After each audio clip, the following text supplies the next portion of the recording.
RDF ihagaze bwuma aho kugeza ubu ingabo za FARDC zahungiye mu Rwanda zigafatwa zikicazwa zikamburwa imbunda ndetse n'ibyombo bari bafite, bakaba ubu ngubu bari ku butaka bw'u Rwanda, bakaba bari mu maboko atari ayabo. Aha aba basirikare ba FARDC n'abasirikare barenga 20 angira ngo urihera ijisho, harimo amasasu, grenade, imbunda bamaze kuba bakwa n'ingabo za RDF.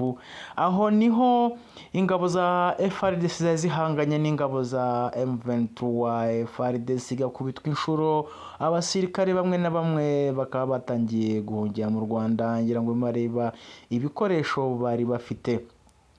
Ahangaha niho rwose hagaragara ko RDF ihagaze bwuma ndetse umutekano wakajijwe ku nkengero z'u Rwanda. Ubu twakubwira ko RDF ihagaze bwuma ku mupaka w'u Rwanda ndetse na Congo.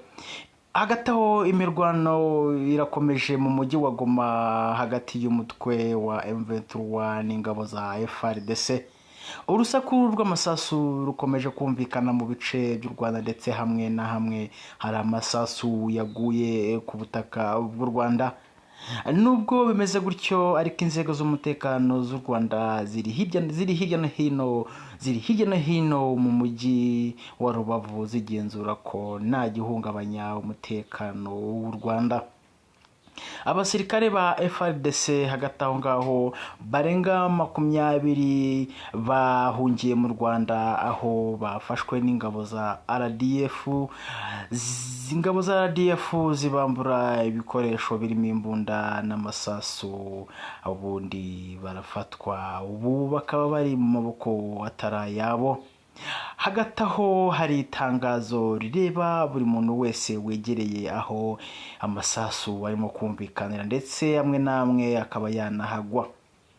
Aho twavuga nk'abanyeshuri basabwe gusubira mu rugo ndetse n'abaturage basabwa kwirinda kugendagenda mu bice biri kugwamo amasasu, witondera hamwe na hamwe hashobora kuba hari amasasu wagenda ahagwa.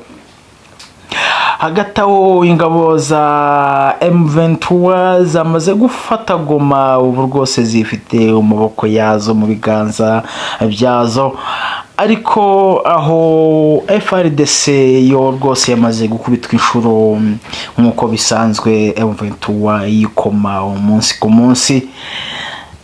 Aha abasirikare ba FARDC batangiye guhungira mu Rwanda, abarenga 20 binjiye mpaka bitwaje imbunda zirimo n'amasasu bazishyikiriza ingabo z'u Rwanda.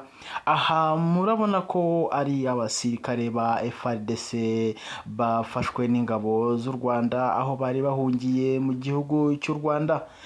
Abana abasirikare barenga 20 ngira ngo murabona imbunda zabo, ibyombo ndetse n'amagrenade byafashwe n'ingabo z'u Rwanda. Nkaho urabona imbunda rwose ko ari akayabo, aho ingabo za FARDC zahungiye mu gihugu cy'u Rwanda bazi kubisa inshuro byazicanze umuryango muri herijisho. Imbunda bari bafite agaha rwose mazire za machine gun, za Kalashnikov ndetse n'izindi bita za launcher rwose. Urabona ko bakuye imishwaro. Mu bigaragara ingabo za FARDC zikomeje gukubitwa inshuro n'iza M23 bamaze igihe bahanganye. Ubu amakuru avugwa nuko ingabo za M23 zamaze gufata Goma rwose ziyifite mu biganza byazo. No kuvuga ko FARDC itarebye neza byayicanga ndetse bikanayirenga muri rusange. Icyo nicyo twaba tubabwiyeho muri aya masaha mu birimo kugenda bivugwa hirya no hino ku isi.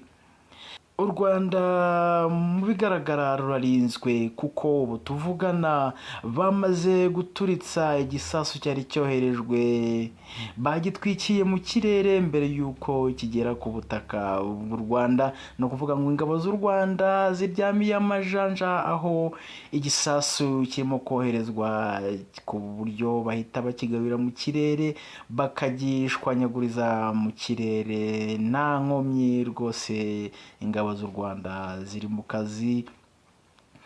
RDF ziratanga ubutumwa buvuga ko nta cyabaye, nta munyarwanda ugomba guhungabana ndetse nta n'ugomba kumva ko hari ibihari bicika.